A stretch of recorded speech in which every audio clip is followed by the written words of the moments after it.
آپ ذاکر نائک کے فین تھے جی آپ ذاکر نائک کی ویڈیوز بھی پورا دیکھتے تھے آلموسٹ سبھی ٹاپک پہ میں نے ان کی ویڈیوز دیکھی ہوئی ہے.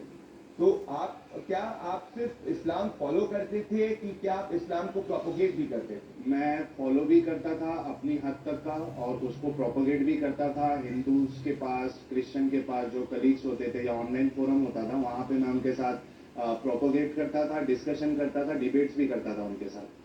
اچھا, تو یہ آپ کیا ذاکر نائک کی ویڈیوز آپ پورے ویڈیوز دیکھتے تھے, اس کے بعد وہ جو بتاتے تھے اس کو بھی آپ آگے فالو کرتے تھے اور تمام اپنے دوستوں کو بھی اس کے بارے میں بتاتے تھے؟ جی بالکل, میں ساری ویڈیوز دیکھتا تھا اور ڈاکٹر ذاکر نائک MBBS جو بھی دلیلیں رکھتے تھے, جو آیتیں کوٹ کرتے تھے اور جو ان کے ادارے سے ان کی ویب سائٹ پہ جو ایک دعوت کرنے کا ایک مینول تھا PDF کا, وہ سب میں نے دیکھا تھا. اس میں کیا آیتیں کوٹ کرنا ہے, کون سی ہندوازم کی کتابوں سے, ویدا سے, اپنشد سے کیا کوٹ کرنا ہے, بائبل سے کیا کوٹ کرنا ہے, یہ سب چیز میں کئی ساری چیز سیکھ کے رکھا تھا اور اسی بیسس پہ میں پھر پروپیگیٹ بھی کرتا تھا اسلام. میں ساحل آپ کے پاس اور آؤں گا. میں سمیر آپ کے پاس آنا چاہتا ہوں. آپ کہاں کے رہنے والے ہیں سمیر, اور آپ کی کیا ایج ہے, اور کیا آپ صرف اسلام پڑھتے تھے یا آپ بھی ایک ہر طریقے سے فالو کرتے تھے؟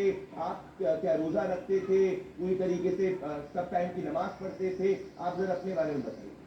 جی پٹیل, صرف اتنا ہی نہیں, ایکچولی میں اتراکھنڈ سے بلانگ کرتا ہوں, ہریدوار سے, اور صرف اتنا ہی نہیں کہ میں روزے رکھتا تھا, 5 وقت کی نماز پڑھتا تھا, بلکہ میں 9 ٹائم کی نماز پڑھتا تھا.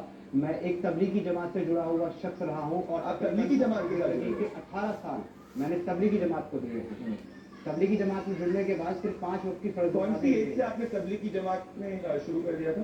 جب میں 7 یا 8 کلاس میں تھا تب سے میں تبلیغی جماعت کے ساتھ جڑا, اور 18 سال تقریباً 14 سال مسلسل میں ایک بہت ہی بڑا کٹر بلیور رہا ہوں اسلام کا. اور میں پریچ کرتا تھا, تبلیغی جماعت کے اندر جاتا تھا, 4 مہینے 2 بار لگائے, اور تقریباً 7 سے 8 بار 40 دن کے میں چلوں میں گیا, اور 3 دن میں نے ہر مہینے لگا. سمیر سوری میں آپ کو انٹرپٹ کر رہا ہوں, پر میں بالکل کچھ نہیں جانتا ہوں, اس لیے میں صرف جگیاسے سے جانتا ہوں تبلیغی جماعت میں کس کو انٹری ملتی ہے؟ تبلیغی جماعت میں ہر ایک مسلمان جا سکتا ہے جو اپنے دین کو سیکھنا چاہتا ہو, علم حاصل کرنا چاہتا ہو, اور اپنے ایمان کو مضبوط کرنا چاہتا ہو. اور یہی کام تبلیغی جماعت والے آگے لوگوں کے لیے بھی کرتے ہیں کہ وہ باقی لوگوں کو بھی جو ہے تبلیغی جماعت کے اندر لے کر کے جاتے ہیں. تاکہ کتنے سال سے آپ تبلیغی جماعت میں؟ میں تقریباً 18 سال کا وقفہ میرا تبلیغی جماعت میں گزرا. تو اس میں 18 سال سے اگر میں صحیح سمجھا ہوں تو 18 سال میں کیا آپ مطلب آپ اسلام کو پوری طریقے سے اچھی طریقے سے سمجھتے ہیں, اور کیا آپ نے اس میں اسلام کو آگے پروپوگیٹ بھی کیا ہے؟ کیا آپ نے باقی کے دھرم کے لوگوں کو بھی اسلام کے بارے میں بتایا؟ جی بالکل, میں ایکچولی اسلام کو بہت اچھے سے ڈیپلی اسٹڈی کیا, ڈیپ ڈائیو کیا اس کے اندر. اس کے علاوہ میں لوگوں کو پریچ کرتا تھا, اور میں نے 2 غیر مسلم نان مسلم لوگوں کو اسلام کے اندر آنے کی دعوت دی, اور مجھ سے انسپائر ہو کر کے 2 لوگوں نے اسلام بھی قبول کیا. آپ ایک سیکنڈ میں واپس سے پوچھ رہا ہوں, بہت بڑی بات کر رہے ہیں. آپ کہہ رہے ہیں کہ آپ نے اپنے اس 18 سال کے پوری جب تبلیغی میں تھے تو آپ نے 2 لوگوں کو کنورٹ بھی والنٹری کیا ہے. کون سے دھرم سے تھے یہ دونوں ہندو سماج سے جو ہے سمبند رکھتے تھے, اور میں اسلام کی پریچ کرتا تھا, تو وہ دونوں مجھ سے انسپائر ہو کر کے, اور جو اسلام میں ان کو پریزنٹ کرتا تھا, ایک امن والا اسلام, ایک بہت ہی بھائی چارے والا اسلام, اس سے انسپائر ہو کر کے, اور سچے خدا اور جنت سے انسپائر ہو کر کے وہ دونوں لوگ مسلمان ہوئے. اس میں ایک لڑکا تو میرے پڑوس میں ہی رہتا تھا. تو یہ بہت بڑی بات ہے کہ ایک طرف آپ اسلام کو پروپوگیٹ کرتے تھے, آپ دوسرے دھرم سے لوگوں کو اسلام میں کنورٹ کرنے کی کوشش کرتے تھے, اور آج ساحل اور سمیر آپ آج ایکس مسلم ہو گئے. تو پہلے ساحل ایسا کیا ہو گیا کہ ایک طرف آپ یہ تبلیغی میں تھے, آپ اتنے سال 9 ٹائم کی نماز پڑھتے تھے, تو ساحل آپ سے پہلے پوچھنا چاہتا ہوں, تو پھر آج آپ اپنے آپ کو ایکس مسلم کیوں کہتے ہیں؟ ایسا کیا آپ نے دیکھا جس کے کارن آپ نے اسلام کو چھوڑا؟ جب میں اسلام کو پروپوگیٹ کرتا تھا, لوگوں کو دعوت دیتا تھا, تو اس کے بعد کئی ساری چیزیں میرے سامنے آئی, اور وہ چیزیں مجھے پرابلمٹک لگی. ہاں میں وہ بتا رہا ہوں, کیونکہ اسلام جو ہے وہ انسانیت کو 2 بھاگوں میں بانٹتا ہے, ایک مسلم اور ایک کافر. اور چونکہ ہم دعوت دیتے تھے لوگوں کو انسان سمجھ کے, لیکن جب یہ کتاب میں ہم نے پڑھا کہ جو کافر کے بارے میں کیا لکھا گیا ہے. جی میں بتاتا ہوں.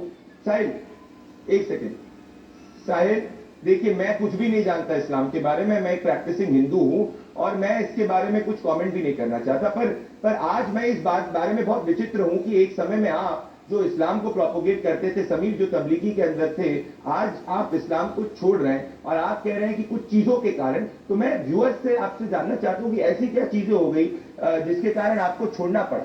جی جیسے کہ دیکھیے آپ اسکرپچر میں لکھا ہے سورہ بینہ سورہ نمبر 98 اس کی اگر آیت نمبر 6 آپ پڑھے تو اس میں لکھا ہے ان الذين كفروا من اهل الكتاب والمشركين في نار جهنم خالدين فيها اولئك هم شر البرية. تو اس کا معنی یہ ہے کہ جو لوگ کافر ہیں اہل کتاب اور مشرک وہ دوزخ کی آگ میں پڑیں گے ہمیشہ اس میں رہیں گے. یہ لوگ سب مخلوق سے بدتر ہے. جب میں اس طریقے کی آیت پڑھا کہ جو باقی انسان ہے وہ دنیا کے ورسٹ کریچر ہے تو یہ چیز مجھے ہضم نہیں ہوئی. اس کے علاوہ یہ ساحل یہ آپ کا انٹرپریٹیشن ہے کہ آپ ایگزیکٹلی کوٹ کر رہے ہیں اسکرپچر سے؟ ایگزیکٹلی جو اسکرپچر میں لکھا ہے میں نے ریفرنس بھی دے دیا ہے اور اس کا تو اگر کوئی بھی مولانا ہے کوئی بھی اسلام کا اسکالر آپ کو چیلنج کرے گا تو آپ اس میں پورا سہمت ہیں کہ فیکٹس کے آدھار پہ جو آپ کہہ رہے ہیں آپ کا انٹرپریٹیشن نہیں ہے سلیکٹو انٹرپریٹیشن؟ سر جی لکھا ہوا ہے جو لکھا ہے وہی پڑھا ہے میں نے تو کوئی میرا انٹرپریٹیشن نہیں ہے جیسا تھا ویسا ہی ہے. اس کے علاوہ آپ کو بتا دوں کہ اس کتاب میں یہ بھی لکھا ہے سورہ توبہ کی سورہ نمبر 9 اس کی آیت نمبر اگر آپ 28 پڑھے تو اس میں لکھا ہے کہ مشرک جو ہے جو پولیتھیسٹ ہے آئیڈولیٹرس ہے یہ انکلین ہے. تو یہ سب چیزیں کئی ساری ایسی چیزیں ہیں. اسلام جو ہے اس میں عورتوں کو اسلام کہتا ہے کہ یہ کم عقل ہے. نہیں تو یہ اگین میں آپ سے واپس سے پوچھ رہا ہوں سمیر آپ کے پاس مجھے کچھ بھی نہیں پتا اسی لیے میں آپ سے بار بار جاننا چاہ رہا ہوں. برستاج شو کے اندر کئی اسلامک اسکالرز بھی جڑیں گے جو آپ سے کافی تیکھے سوال پوچھیں گے کہ یہ آپ کی انٹرپریٹیشن ہے اسکرپچرز کی کہ آپ نے یہ فیکچولی اسکرپچرز کو جو آپ کوٹ رہے ہیں آپ وربیٹم کوٹ کر رہے ہیں آپ مطلب ایز اٹ از کوٹ کر رہے ہیں صاحب؟ جی بالکل جیسا ہے ویسے ہی کوٹ کر رہا ہوں. بلکہ آپ دیکھیے صحیح بخاری حدیث نمبر 3237 اگر دیکھیں اس میں لکھا ہوا ہے کہ اگر ایک وائف اپنے ہسبینڈ کو سیکشل انٹرکورس کے لیے منع کرتی ہے تو جو اینجلس ہے اس کو رات بھر یعنی صبح تک اس کو کرس کرتے رہتے. تو ایسا کیوں ہے؟ کیا ایک وائف اپنے ہسبینڈ کو اگر اس کا موڈ نہیں ہے کچھ کارن کی وجہ سے منع کر دے تو اینجلس کیوں اس کو کرس کر رہے ہیں؟ یہ سب آپ نے ایگزیکٹلی پڑھا ابھی اسلام میں نے حوالہ دے دیا ہے سر. جی اور یہ آپ نے مولاناؤں سے آپ نے الگ الگ اسلامک اسکالر سے سوال نہیں پوچھا کہ جب اس طریقے کی چیزیں جیسے آپ کوٹ کر رہے ہیں وہ لکھی ہے تو اس کے بارے میں ان کا کیا کہنا ہے؟ دیکھیے جواب تو ملتا ہے لیکن جلیبی ملتی ہے. ایک جو تسلی بخش جواب نہیں ملتا. ایسا جواب ملتا ہے جو آپ کے دل کو سیٹسفائی نہیں کرے گا وہ ایک اندر سکون نہیں دے گا. تو انسان ہمارے جیسے کئی سارے لوگ ہیں جن کے سوالات کے جواب نہیں ملتے ہیں اور وہ سب اسلام کو چھوڑ رہے ہیں. اپوسٹیسی ریٹ بڑھتے جا رہا ہے. سمیر دیکھیے کئی لوگ یہ بھی کہیں گے کہ آپ لوگ بس آپ لوگ سمجھ نہیں پائے اسلام کو اس کارن آپ کو چھوڑنا پڑا. ان نے ایگزیکٹلی اسپیسیفک کوٹ کیا. پر کیا سمیر آپ کتنے ڈیپلی اسلام کے اندر انوالو تھے؟ کیا آپ ریلیجیسلی فالو کرتے تھے اور آپ کو کیا استھتیاں دیکھی؟ کیونکہ لوگ کہتے ہیں کہ کٹر پنتھی طاقتوں سے دھرم کے اندر رہ کر بھی لڑا جا سکتا ہے. جی دیکھیں جہاں تک اسلام کو سمجھنے کی بات ہے تو اسلام کو پوری طریقے سے آج تک دنیا کا کوئی بھی ایک آدمی ایسا نہیں کہ وہ پوری طریقے سے اسلام کو یا اسکرپچر کو سمجھ پایا ہے. اگر ایسا کوئی کلیم کرتا تو یہ اتنے سارے جو ہمارے مسلموں کے اندر مسلم بھائیوں کے اندر جو فرقے بنے ہیں یہ نہیں بنتے اگر سب اسلام کو یا قرآن کو یا اسکرپچر کو ایک ہی طریقے سے سمجھ رہے ہوتے ہیں. سب کا اسکرپچر کو سمجھنے کا اسلام کو سمجھنے کا نظریہ الگ ہے. سب کی انٹرپریٹیشن الگ ہے. اسی وجہ سے اتنے سارے فرقے ہیں.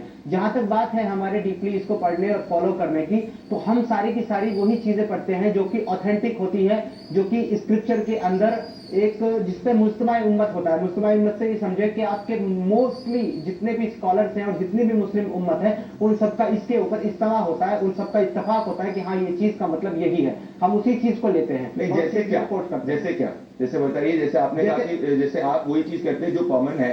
کیسے کیا؟ جیسے کہ بہت ساری آیتیں ایسی ہیں اسکرپچر کے اندر میں بتا رہا ہوں اسکرپچر کے اندر بہت ساری آیتیں ایسی ہیں جن کو جو ہے الگ الگ انٹرپریٹیشن کی لی جاتی ہے تو اس میں بہت جگہ اختلاف ہو جاتا ہے لیکن موسٹلی ہم وہی انٹرپریٹیشن لیتے ہیں جس پہ سب کا ایک جو ہے نا ایک مت ہوتا ہے. جیسے کہ قرآن کے اندر یہاں پہ آیا ہوا ہے آپ سورہ توبہ کی جو ہے آیت نمبر 29 کے اندر جب آپ دیکھتے ہیں تو یہاں پہ لکھا ہوا ہے جو اہل کتاب میں سے خدا اور آخری دن پر ایمان نہیں رکھتے ان کے ساتھ جنگ کرو. اور کب تک یہ جنگ کرنی ہے؟ قیامت کے دن تک ان کے ساتھ جنگ کرنی ہے حتیٰ کہ وہ یا تو ایمان لے آئے یعنی کہ مسلمان ہو جائیں یا تو پھر اپنے ہاتھ سے جو ہے جزیہ